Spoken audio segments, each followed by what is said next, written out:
Good evening to you. Hope you're having a great Thursday evening. Eric Weisfeld here at the WMBF First Alert Desk with a busy day here at WMBF News. Let's take a look at the stories we've been working on for you. And a man once accused of sexually assaulting a child is back in jail after 7 years of roaming our streets. That was 44-year-old Eric Riley. He's facing one charge of criminal sexual conduct with a child who is under the age of 11 years old. But we're learning this isn't the first time he's accused of this crime. In fact, records show Riley was accused of sexually assaulting a child back in 2018. But the solicitor's office had to drop the case because they could not get in contact with that child after they were placed into DSS custody. Department of Social Services. Riley is now accused again of first-degree criminal sexual conduct with a child younger than 11 years old. An Horry County police report states that January 27th, an officer responded to an elementary school in reference to alleged past and multiple sexual assaults to a child.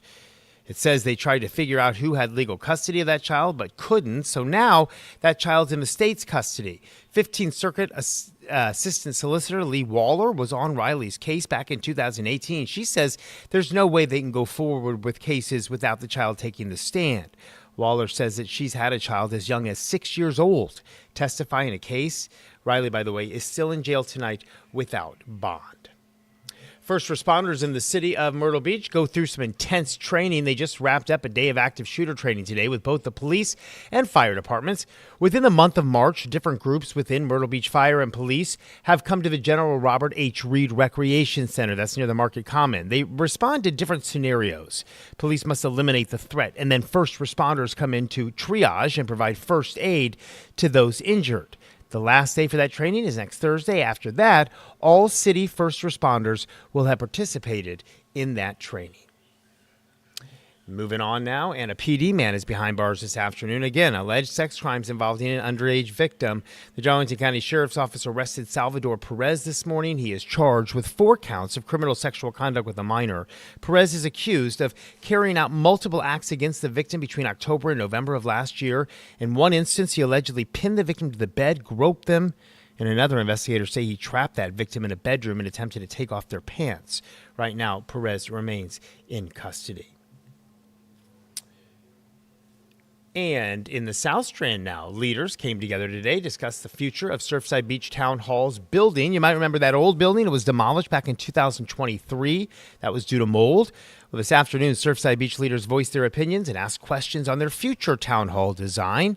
That meeting was open to the public, but only a handful of people joined in. That new building will be located off of Highway 17 by the police and fire departments and would give a new space for town meetings and court.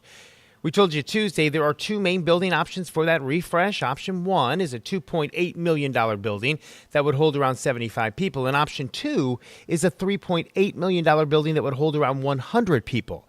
During today's workshop, though, option 1.5 was revealed. That would be a blend of the 2 previous options, would cost about $3.4 million. Some leaders voiced that they are ready to spend more to build a larger facility. Others, though, are worried that doing that would take away from other projects across town. No votes were taken during today's workshop, and council says part of the next step on that project is reviewing their budget. We have new details now. South Carolina's lawmakers reconsidering a bill that could ban owning those guys, venomous reptiles in the state. One new idea would involve a registry listing reptile owners rather than outright banning them.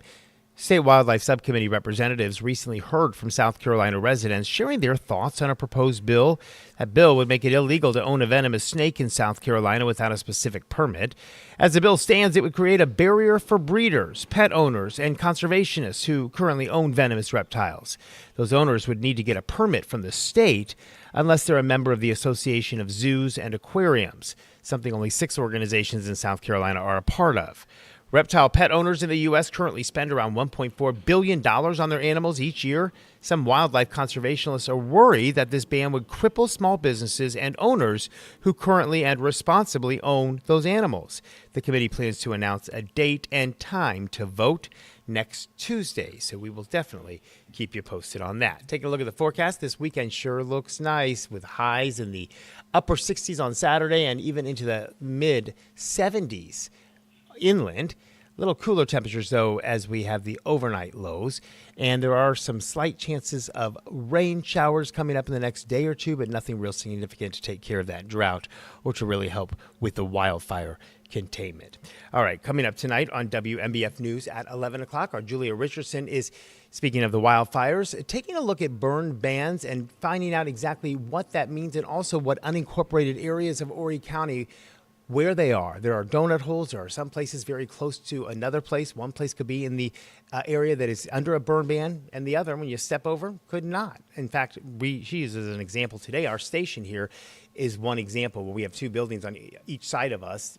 Some in the burn ban, some are not. So we're going to kind of delve into that and explain what that means and also talk about the importance of not burning during a burn ban. The last thing we want is for another wildfire outbreak to erupt, as we just experienced a couple weeks ago.